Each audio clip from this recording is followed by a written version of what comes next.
All right, the latest iteration of the college football playoff rankings came out last night. And let's just talk about the elephant in the room, and that is Alabama moving ahead of Notre Dame. Now, I don't have a problem with Alabama being ahead of Notre Dame. In my own little personal rankings, I would have Alabama ahead of Notre Dame. My problem is, why do it now?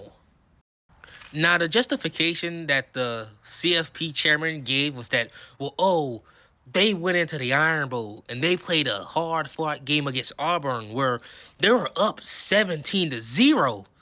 And then at the end of the game, they had like a gutsy call that got them the win over Auburn. So, really, we're just going to ignore the fact where, they were outscored 20-3 over, the next 35 minutes or so after taking a 17-0 lead. So, that Iron Bowl victory is such a great win that you had to move them up in the rankings. That's just bullshit. The reason they moved them up in the playoffs is because they're feeling the pressure of the SEC. Because right now, it is almost a given that if you're in the field, if you're in the playoff, if you lose your conference championship games, there's a good chance you're still going to make the playoff. But for Alabama, they were ranked number 10 last week. They would have been the last team out. So had they lost to Georgia and had BYU beaten Texas Tech in the conference title game, Bama will be the first team out. Now that you move them up to 9, they're safely in the field, and now Notre Dame is on the bubble. But speaking of Notre Dame, why are they still ahead of Miami? Now, for the longest, I was fine with Notre Dame being ahead of Miami because, for one, when they got ranked ahead of Miami, they were on the uptick, and Miami was on a downtick. They had just recently lost 2 out of 3 games to SMU and Louisville. But now, and they also had a bunch of clusters in between them. So, you can't just make a head-to-head comparison when you have 4 to 5 teams separating you. But now they only have one team separating them, and that is BYU. And the thing is, they're not even really being separated because BYU only has one path to the playoffs.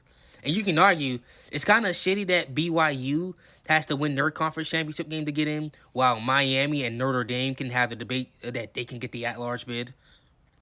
But in the event that BYU beats Texas Tech, Notre Dame and Miami are both out. However, if Texas Tech beats BYU, I'm telling you right now, Miami should get into the playoffs over Notre Dame, and they will get into the playoff over Notre Dame. There is no way the committee on Sunday will put Notre Dame in the playoff over Miami. So I don't even know why they even have Miami behind Notre Dame. I'm telling you right now, they're going to put Miami in over them. They should just go ahead and swap the two. But in the event that they do put Notre Dame in the playoff over Miami, it will be a slap in the face of fans, and it will be a true disservice to the sport. Remember how Stark was like, it will be a disservice to the sport if Texas misses the playoff? No, it will be a true disservice to the sport if they put Notre Dame over Miami. And honestly, just think about the ACC as a whole, because they have the doomsday scenario that if Duke beats Virginia, they might not send any team to the playoff. In fact, that is guaranteed, I believe, if BYU beats Texas Tech and Duke wins. No team from the ACC is making the playoff. And this is probably going to hurt the ACC as a whole, because just 2 years ago, they just had an undefeated conference champ miss the playoff. Some will say, it's because their star quarterback went down. I would argue it's because they didn't look good with their backup quarterback. But that's nonetheless, whatever. That's a conversation for another day. This is going to hurt the ACC because you didn't get an undefeated champion 2 years ago in a 14 playoff, and now in a playoff that is designed for you to get at least one team in the field every year, you're going to miss it as a whole. That is going to be detrimental to the conference as a whole.